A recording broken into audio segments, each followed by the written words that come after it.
Jangan kaget ya kalau di Indonesia akan ada hujan salju. Sekali lagi, jangan kaget kalau Katulistiwa akan bersalju. Memang Sontoloyo ini nyeleneh informasinya. Banyak yang bilang ngawur atau ngayal. Namun kalau bicara ada fakta dan data yang berbeda sumbernya dari berita-berita mainstream, Anda harus mulai berpikir. Penyiaran berita mainstream hampir semuanya dikendalikan globalis dan negara dikuasa yang punya agenda propaganda. Maka informasi yang diberikan Bosman jadi terlihat aneh dan ngawur karena memang berbeda sumbernya dengan berita mainstream. Kembali ke climate war atau perang cuaca. Bukan saja perubahan cuaca ya, altered weather. Perang cuaca akan membuat arus angin dunia berubah. Bukan sekedar climate change atau perubahan iklim karena kebodohan dan kecuekan manusia rendah kepedulian alamnya saja yang membuat dunia semakin panas. Bukan, ini lebih kejam lagi. Jauh lebih kejam dari perbuatan Rangga meninggalkan cinta tanpa pesan. Namun ini adalah perbuatan manusia-manusia egois, pemimpin egois, negara besar egois, dan globalis cabal egois, yaitu para Thanos yang ingin menjadi penguasa, turun tangan dengan sengaja memasang alat menggeser angin, cuaca, terganggu keseimbangan alam secara global. Inilah yang kita wanti-wanti, apa yang akan terjadi setelah pandemi virus berkepanjangan, manusia ditimpa masalah lagi dengan cuaca yang kacau hingga tumbuhan tropis bisa mati, makanan bisa langka. Food war terjadi setelah climate war. Kali ini efeknya lebih mematikan dari pandemi COVID. Center ekuator bergeser, tengah bumi bergeser terhadap matahari. Dunia koplak sampai manusia sadar bahwa kita punya common enemy atau musuh bersama, yaitu alam yang tidak dipelihara. Seperti tubuh manusia tidak dipelihara di usia senja, berbagai penyakit dideritanya. Ternyata sahabat, ada fakta lain kalau kita ingin membalik semua keadaan tersebut. Banyak buktinya. Misalnya, ada seseorang di usia 65 tahun baru mulai hidup sehat. Di usia 80 tahun usia biologisnya, tetapi body age-nya seperti orang berumur 30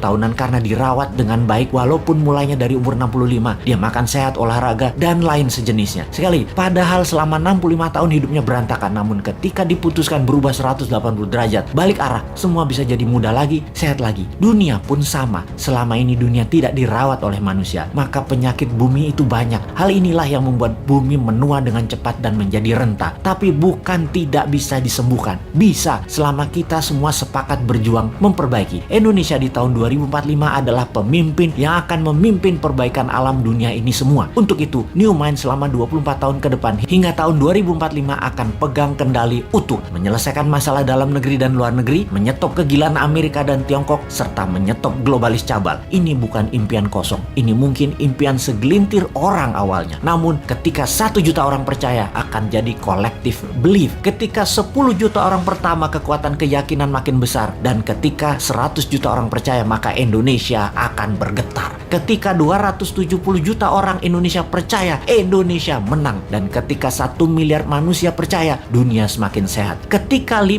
miliar manusia sepakat, maka dunia damai selamanya. Saat ini, silahkan kalian percaya dengan pejabat yang mendukung penyedot nikel dari tanah air tercinta ini hingga 3 tahun ke depan, supaya musnah cadangan nikelnya. Silahkan dukung. Tapi kalau mau Indonesia baru, dunia baru, siapkan konsep bernegara yang membuat Indonesia akan menjadi negara superpower. Ubah pola pikir lama dan semua pejabat incumbent, termasuk yang mencalonkan di tahun 2024 yang dari incumbent. Mereka semua pikirannya lama. New Mind, siap!